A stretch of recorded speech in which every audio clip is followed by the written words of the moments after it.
Hello friends, मैं अनीता भास्कर आप सभी लोगों का अपने यूट्यूब चैनल पर स्वागत करती हूं और आशा करती हूं कि वीडियो आपको जरूर पसंद आएगी और पसंद आए तो लाइक शेयर कमेंट जरूर करिएगा। पॉलिटिकल साइंस के मैंने 15 क्वेश्चन लिया है और नए हो अगर चैनल पे तो सब्सक्राइब जरूर कर लें। जैसा कि जिस नेट का आपका एग्जाम आ रहा है तो उसके लिए वेरी इंपॉर्टेंट क्वेश्चन है और आने वाले पीजीटी आदि एग्जाम के लिए टीजीटी आदि एग्जाम के लिए इंपॉर्टेंट क्वेश्चन है। ठीक है, तो चलिए शुरू करते हैं और पसंद आए वीडियो तो लाइक शेयर कमेंट जरूर करिएगा। चलिए फर्स्ट क्वेश्चन पे चलते हैं। संत थॉमस नहीं बल्कि अरस्तु पहला उदारवादी है, यह किसका कथन है? ठीक है, क्या क्वेश्चन पूछा है कि सेंट थॉमस नहीं बल्कि अरस्तु पहला उदारवादी है। ठीक है, और इसका मैकियावेली, बार्कर, फोस्टर, इवेस्टीन। राइट ऑप्शन क्या हो जाएगा? बार्कर। ठीक है, ऑप्शन बी हो जाएगा।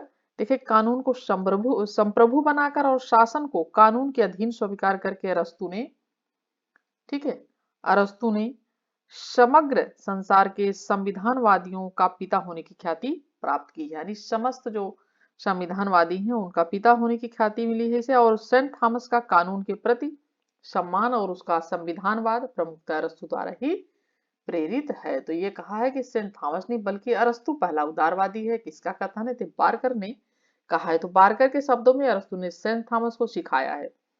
बार्कर क्या कहते हैं कि अरस्तु ने ही, ठीक है, सेंट थॉमस को क्या किया है? सिखाया है। ठीक है, और जो है सेंट थॉमस के द्वारा उसने रिचर्ड हुकर को भी सिखाया, जिसके कानून तथा सरकार के सिद्धांत का उद्गम यही है। तो सेंट थॉमस नहीं बल्कि अरस्तु पहला उदारवादी है। यह किसका कथन है? बार्कर का। सेकंड क्वेश्चन है, किसने दर्शन को सर्वोच्च संगीत माना है? पाइथागोरस, प्लेटो, अरस्तु, सिसरो। ठीक है, और 17 ये टू क्वेश्चन का राइट ऑप्शन क्या हो जाएगा? ऑप्शन ए हो जाएगा पाइथागोरस। किसने दर्शन को सर्वोच्च संगीत माना है? तो पाइथागोरस ने दर्शन को संगीत जो है सर्वोच्च संगीत माना है और उसे प्लेटो ने भी स्वीकार किया है। ठीक है, थर्ड क्वेश्चन है the law of free monarchy. देखिए, इंग्लिश में पुस्तक का नाम असली ये है, इसमें थोड़ा हिंदी हिंदी में कई बार मैंने देखा कि सही से चीजें लिखी नहीं होती है। तो देखिए, the true of law of free monarchies है। ठीक है, क्या नाम है इसका पुस्तक का? True the true law of free monarchies. ठीक है, पुस्तक का नाम ये है। ठीक है, और यहाँ पे हिंदी में यही दिया था, the law of free monarchy. तो मैंने चेक किया था, तो इसमें इंग्लिश में तो पुस्तक देखेंगे तो आप यही मिलेगी, the true law of free monarchies. ठीक है, तो राइट ऑप्शन इसका क्या हो जाएगा? बॉसेट, जेम्स प्रथम, सर रॉबर्ट फिल्मर ने, सेंट पॉल ने। और राइट ऑप्शन हो जाएगा इसका, ठीक है, ऑप्शन बी हो जाएगा, जेम्स प्रथम। ठीक है, और जेम्स प्रथम ने ये नामक पुस्तक स्टुअर्ट राजा जेम्स प्रथम ने लिखा था। और राजाओं को देवता कहना उचित है, उसका कहना था, क्योंकि पृथ्वी पर उनकी और ईश्वरीय शक्ति की समानता होती है और राजा लोग पृथ्वी पर ईश्वर की जीवित जो है प्रतिमाएं होती हैं, ये जेम्स प्रथम कहता है। ठीक है, जेम्स फर्स्ट। नेक्स्ट है, निम्नलिखित में से कौन इस कथन से संबद्ध है? ठीक है, यहाँ पे संबद्ध होगा। तो कौन इस कथन से संबद्ध है कि यदि संप्रभुता न होगी तो राज्य का अस्तित्व ही नहीं होगा? Hobbes, Austin, Holland, Hegel. ठीक है, और इसका जो राइट ऑप्शन हो जाएगा, ऑप्शन ए हो जाएगा, हॉब्स। ठीक है, हॉब्स का संप्रभु अविभाज्य अविच्छेद होता है, यानी उसका विभाजन नहीं हो पाता है, जो हॉब्स का संप्रभु का सिद्धांत है। ठीक है, तो अविभाज्य और, ठीक है, अविच्छेद, यानी उसका विच्छेद भी नहीं किया सकता। और यदि संप्रभु की सत्ता को स्वीकार किया जाता है तो राज्य का अस्तित्व रहता है, और यदि नहीं स्वीकार किया जाता तो क्या होता है? अराजकता। ठीक है, क्या होता है? अराजकता फैल जाती है। और हब्स के संप्रभु के अधिकार अविभाज्य और अभेद्य हैं, अदेय हैं, यानी दिए नहीं जा सकते किसी को। और क्योंकि इनका विभाजन राज्य का विभाजन होगा। अगर इनका विभाजन किया गया तो किसका विभाजन होगा? राज्य का विभाजन होगा। तो हॉब्स ने ये माना है कि यदि संप्रभुता संपूर्ण न होगी तो राज्य का अस्तित्व ही नहीं होगा। ठीक, और 15 क्वेश्चन मैंने लिए हैं और पहले मैं 10 क्वेश्चन करा था, लेकिन अब मैं 15 क्वेश्चन करा रही हूँ। निम्नलिखित में से कौन संप्रभुता का विधिवाद सिद्धांत का प्रमुख प्रवक्ता था? बोदा, लॉक, रूसो, ऑस्टिन। और 5th क्वेश्चन का राइट ऑप्शन हो जाएगा ऑप्शन डी, जॉन ऑस्टिन। तो जॉन ऑस्टिन ने संप्रभुता के कानूनी सिद्धांत की सबसे स्पष्ट व्याख्या इन्होंने प्रस्तुत की है। ऑस्टिन एक विधिवेत्ता था, ठीक है, और उसके विश्लेषण और स्पष्टीकरण में नैतिकता और ऐतिहासिक तत्वों का कोई भी स्थान नहीं होता है। तो निम्नलिखित में से सभ्यता विधिवाद सिद्धांत किसने का प्रमुख प्रवक्ता कौन था? तो जॉन ऑस्टिन। नेक्स्ट क्वेश्चन है, लोकप्रिय संप्रभुता की अवधारणा का प्रतिपादन किसने किया है? ठीक है, लोकप्रिय संप्रभुता की अवधारणा का प्रतिपादन किसने किया? बोधा ने, हॉब्स ने, जॉन लॉक ने या रूसो ने? राइट ऑप्शन क्या हो जाएगा? ऑप्शन जेजेक्स रूसो, यानी रूसो ने, ऑप्शन डी हो जाएगा। तो लोकप्रिय प्रभुसत्ता की संकल्पना रूसो जो है कि राजनीतिक दर्शन सार तत्व का जो है सार तत्व है, ठीक है, सार तत्व है। और रूसो ने दो कारणों से लोकप्रिय प्रभुसत्ता की जो है सर्वोच्चता को स्वीकार किया था। पहला क्या था कारण? कि प्रभुसत्ता का आधार सामान्य इच्छा, सार्वजनिक इच्छा। इनका सामान्य इच्छा का सिद्धांत जानते होंगे, बहुत जो है फेमस है। सामान्य इच्छा का सिद्धांत किसने दिया था? अगर क्वेश्चन आता है तो रूसो ने दिया था, और सामाजिक संविदा या सोशल कॉन्ट्रैक्ट पुस्तक जो है इनकी है। तो प्रभुसत्ता का आधार क्या है? सामान्य इच्छा, सार्वजनिक इच्छा है, पहली बात। दूसरा पॉइंट है प्रभुसत्ता का ध्येय जन कल्याण या सार्वजनिक कल्याण है, यानी जन कल्याण या सार्वजनिक कल्याण है, ठीक है, ये रूसो कहते हैं। तो राइट ऑप्शन हो जाएगा ऑप्शन डी रूसो। चलिए, सेवंथ क्वेश्चन है, निम्नलिखित में से अधिकारों का कौन सा सिद्धांत प्राचीनतम है? प्राकृतिक अधिकारों का सिद्धांत, अधिकारों का ऐतिहासिक सिद्धांत, या अधिकारों का आर्थिक सिद्धांत, या अधिकारों का आदर्शवादी जो सिद्धांत है वो? और इसका राइट ऑप्शन हो जाएगा प्राकृतिक अधिकारों का सिद्धांत, ठीक है। अधिकार के 5 प्रमुख सिद्धांत है, जिसमें कि प्राकृतिक सिद्धांत है, कानूनी सिद्धांत है, ठीक है, और सामाजिक ऐतिहासिक सिद्धांत है, सामाजिक कल्याण और आदर्शवादी सिद्धांत है। प्राकृतिक सिद्धांतों का जो अधिकारों का सिद्धांत है वो क्या है? प्राचीन है, ठीक है, ये क्या है? प्राचीनतम सिद्धांत है प्राकृतिक अधिकारों का सिद्धांत। इसमें क्या पूछा है कि निम्नलिखित में से कौन सा सिद्धांत प्राचीनतम है, ठीक है। और ऑप्शन क्या हो जाएगा? ऑप्शन ए राइट हो जाएगा इसका, क्योंकि इसके अनुसार, प्राकृतिक सिद्धांत के अनुसार क्या है कि इसके अनुसार मनुष्य के अधिकार प्राकृतिक हैं और उन्हें जन्म सिद्ध भी कहा जा सकता है, यानी उन्हें क्या कहा जा सकता है? उन्हें जन्म सिद्ध कहा जा सकता है, ठीक है। तो इसके अनुसार क्या है कि मनुष्य के जो अधिकार हैं वो क्या है? प्राकृतिक है, ठीक है, प्राकृतिक है, और उन्हें क्या कहा जा सकता है? जन्म सिद्ध, यानी जो प्राकृतिक अधिकार है मनुष्य के वो जन्म सिद्ध उसके अधिकार होते हैं। तो अधिकारों का प्राकृतिक जो सिद्धांत है वो प्राचीनतम सिद्धांत है। 8 क्वेश्चन है, जहां कोई विधि नहीं है वहां कोई स्वतंत्रता नहीं है, जहां कोई कानून नहीं वहां क्या है? स्वतंत्रता भी नहीं है। किसने कहा? ईगल ने, ग्रीन ने, बुसाके ने, लॉक ने, ठीक है। और राइट ऑप्शन क्या हो जाएगा? ऑप्शन डी हो जाएगा लॉक।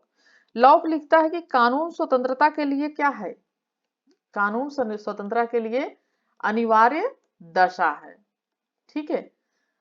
और हम देख चुके हैं कि किस प्रकार प्राकृतिक अवस्था में मनुष्य की स्वतंत्रता प्राकृतिक विधान पर निर्भर है, और राज्य की स्थापना के पश्चात भी कानून तथा स्वतंत्रता में यही जो है संबंध होता है, ठीक है। तो इसका कहना यह है कि चाहे प्राकृतिक अवस्था हो चाहे आधुनिक अवस्था हो, जहां पे अगर कानून नहीं है वहां पे स्वतंत्रता भी नहीं है, ठीक है। इसका कहना है किसका? लॉक का। तो लॉक कहता है कि जहां कोई विधि नहीं है वहां कोई स्वतंत्रता भी नहीं है। 9th क्वेश्चन है, स्वतंत्रता का अधिकार, ठीक है, स्वतंत्रता का अधिकार एक क्या है? नैतिक अधिकार है, नागरिक अधिकार है, राजनीतिक अधिकार है, या प्राकृतिक अधिकार है, ठीक है। और हमारा राइट ऑप्शन क्या हो जाएगा? ऑप्शन बी हो जाएगा, ठीक है, नागरिक अधिकार है। तो उदारवादी लेखक अधिकारों को 2 वर्गों में बांटते हैं। जो उदारवादी लेखक हैं, ठीक है, वो कितने वर्गों में बांटते हैं? 2 वर्गों में बांटते हैं। पहले में क्या कहते हैं वो? नागरिक अधिकार, ठीक है, नागरिक अधिकार, ठीक है। दूसरा पॉइंट, ठीक है, ये पहला पॉइंट है नागरिक अधिकार। दूसरा है कि राजनीतिक अधिकार, राजनीतिक अधिकार, ठीक है। तो नागरिक अधिकार और जो है राजनीतिक अधिकार। और नागरिक अधिकारों में जीवन रक्षा का अधिकार, विचार और भाषण की स्वतंत्रता। नागरिक अधिकारों में क्या आता है? जीवन रक्षा का अधिकार होना चाहिए, अपने विचार, ठीक है, उसकी जो है उसका अपने भाषण की स्वतंत्रता होनी चाहिए, धार्मिक विश्वास की आजादी होनी चाहिए, कानून के सामने समानता होनी चाहिए, सबको समान समझा जाना, न्याय पाने का अधिकार और निजी संपत्ति रखने का अधिकार भी इसमें शामिल होता है। ठीक है, तो राइट ऑप्शन क्या हो जाएगा? ऑप्शन बी हो जाएगा, नागरिक अधिकार है। ठीक है, चलिए नेक्स्ट क्वेश्चन है, सूची फर्स्ट को सूची सेकंड के साथ इसमें सुमेल करना है, तो सुमेल करते हैं। सूची फर्स्ट है, सच बोलना अथवा तथा अपना कर्ज अदा करना न्याय है, पॉलीमार्कस।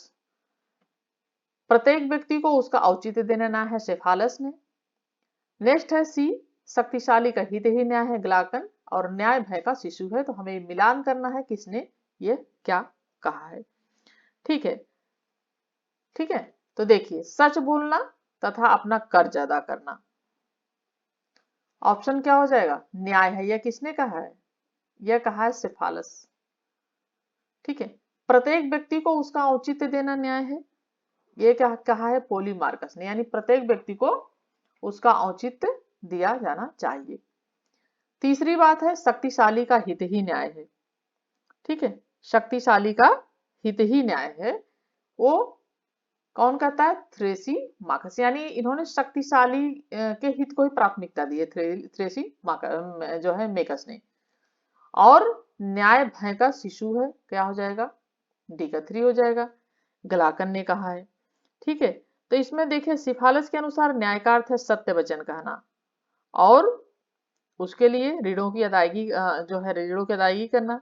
सिफेलस का पुत्र है, ठीक है, सिफेलस का पुत्र कौन है? पॉलीमार्कस। ये जो है पॉलीमार्कस ये सिफालस का पुत्र है। तो सिफालस क्या कहता है? और फिर कि ऋणों की अदायगी करना, सत्य वचन कहना और ऋणों की अदायगी करना। और सिफेलस का जो पुत्र है पॉलीमार्कस कहता है कि प्रत्येक व्यक्ति जो जीवित है उसे दिया जाना चाहिए। और उग्रवादी विचारधारा का है थ्रेसी मार्कस। और थ्रेसी मार्कस कहता है कि सबल अथवा शक्तिशाली का हित ही नहीं, ये शक्तिशालियों के पक्ष में है। थ्रेसी मार्कस जो है वो शक्तिशालियों के पीछे पक्ष में है, वो कहता है कि शक्तिशाली का हित ही न्याय होता है, ये सिर्फ शक्तिशाली के हित का न्याय जो है ये मानता है। ठीक है, न्याय भय का शिशु है। ठीक है, न्याय भय का शिशु है, और ये कहता है अनुभववादी ग्लाकन। ठीक है, ये कहता है कि न्याय जो है वो भय की उपज है। ठीक है, यानी न्याय भय के अनुसार होता है, ग्लाकन कहता है। राइट ऑप्शन हो जाएगा, मिलान करेंगे तो ऑप्शन डी हो जाएगा राइट। ठीक है, 11वां क्वेश्चन है, निम्नलिखित विचारकों में से किसने स्वतंत्रता के सकारात्मक पक्ष को अपनाया है? कार्ल मार्क्स ने, स्पेंसर ने, डार्विन ने, टीएच ग्रीन ने। ठीक है, तो किसने स्वतंत्रता के सकारात्मक पक्ष को अपनाया है? और राइट ऑप्शन हो जाएगा ऑप्शन डी, टीएच ग्रीन। स्वतंत्रता का सकारात्मक पक्ष में अर्थ स्पष्ट करने में टीएच ग्रीन का योगदान है, और उसने इसकी परिभाषा कार्य करने या किसी वस्तु का उपयोग करने के रूप में दी है। किस रूप में दी है? कार्य करने, ठीक है, काम करने, या ठीक है, या क्या उस किसी वस्तु का उपयोग करने। ठीक है, किसी वस्तु का उपयोग करने। ठीक है, तो इसने दी है और करने के रूप में की है, जो दूसरों के साथ रहकर करने और आनंद लेने योग्य है। यानी जो है दूसरों के साथ करने और आनंद लेने, तो किसने स्वतंत्रता के सकारात्मक पक्ष को अपनाया है? तो टीएच ग्रीन। नेक्स्ट है, सामाजिक न्याय का तात्पर्य है सभी को समान राजनीतिक अधिकार प्राप्त हो।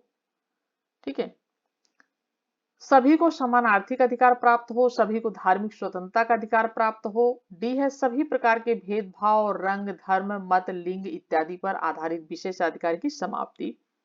और राइट ऑप्शन हो जाएगा ऑप्शन डी हो जाएगा, सभी प्रकार के भेदभाव, रंग, धर्म, मत, विचार, लिंग इत्यादि पर आधारित विशेषाधिकार की समाप्ति। यही सामाजिक न्याय का तात्पर्य है, यही सामाजिक न्याय का मतलब बनता है।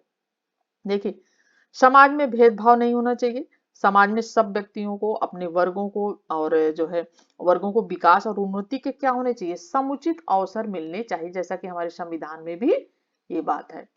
ठीक है, समानता का अधिकार जो हमारा है, मूल अधिकार जो है हमारा समानता का अधिकार, उसमें ये सारी चीजें हैं कि सभी, किसी को धर्म, लिंग, जाति स्थान आदि के आधार पर जो है कोई भी भेदभाव नहीं किया जाना चाहिए। तो इसमें क्या है कि समुचित, ठीक है, इसमें क्या है कि समुचित अवसर प्राप्त होना चाहिए सभी को, चाहे रीति रिवाज अलग हो, परंपराएं अलग हो, धर्म विश्वास की सबकी अपनी ये पालन की स्वतंत्रता होनी चाहिए। सबको अपना धर्म रीति रिवाज सब कुछ पालने की स्वतंत्रता होनी चाहिए। ठीक है, तो राइट ऑप्शन है ऑप्शन डी। 13 क्वेश्चन है उदारवाद का मूल सिद्धांत है सामाजिक न्याय, समानता, व्यक्ति की स्वतंत्रता, राष्ट्रवाद। तो सामाजिक न्याय का मूल सिद्धांत क्या है? व्यक्ति की स्वतंत्रता, उदारवाद का। ठीक है, उदारवाद का मूल सिद्धांत क्या है? वो है व्यक्ति की स्वतंत्रता, क्योंकि उदारवाद व्यक्ति की स्वतंत्रता को प्राथमिकता देता है। उदारवाद ऐसा सिद्धांत है जो व्यक्ति को अधिकतम स्वतंत्रता देना चाहता है। ठीक है, ये अधिक से अधिक व्यक्तियों को क्या करता है? अधिकतम ये स्वतंत्रता देना चाहता है कि अगर स्वतंत्रता नहीं है तो फिर वो जो है राज्य का कोई मतलब नहीं बनता है। तो अधिकतम स्वतंत्रता प्रदान करके सामाजिक प्रगति को बढ़ावा देना चाहता है। इनका कहना है कि व्यक्ति अगर स्वतंत्र होता है तो अधिक अच्छी तरीके से अपने कार्यों को कर पाता है। ठीक है, नेक्स्ट है ग्रीन ने दंड के किस सिद्धांत को प्रतिपादित किया है? ग्रीन ने दंड के किस सिद्धांत को प्रतिपादित किया? निवृत्तात्मक सिद्धांत, प्रतिफलात्मक सिद्धांत, सुधारात्मक सिद्धांत या शैक्षणिक सिद्धांत। और राइट ऑप्शन हो जाएगा निवृत्तात्मक सिद्धांत। तो दंड के तीनों सिद्धांत हैं, जैसे निवृत्तात्मक सिद्धांत, प्रतिफलात्मक सिद्धांत या सुधारात्मक सिद्धांत।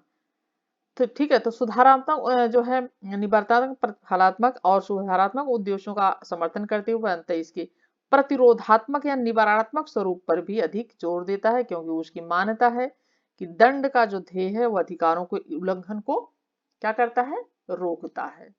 जो अधिकारों का उल्लंघन करता है व्यक्ति अगर कोई, तो दंड होना चाहिए जिससे कि वो डरे और जो है वो उसका व्यक्ति अपने अधिकारों का दुरुपयोग या उल्लंघन उसका न करे। तो इसका कहना है क्योंकि उसकी मान्यता है कि दंड का जो ध्येय अधिकारों के उल्लंघन को रोकता है तथा अधिकारों और कर्तव्यों की इस व्यवस्था को सुरक्षित रखने के लिए यह जरूरी है, जो जीवन के उच्चतम नैतिक आदर्शों की प्राप्ति के लिए क्या है? आवश्यक है। तो ग्रीन ने दंड के सिद्धांत को प्रतिपादित किया है निवृत्तात्मक सिद्धांत के रूप में। ठीक है, बाकी तीनों चीजें इसमें शामिल हैं।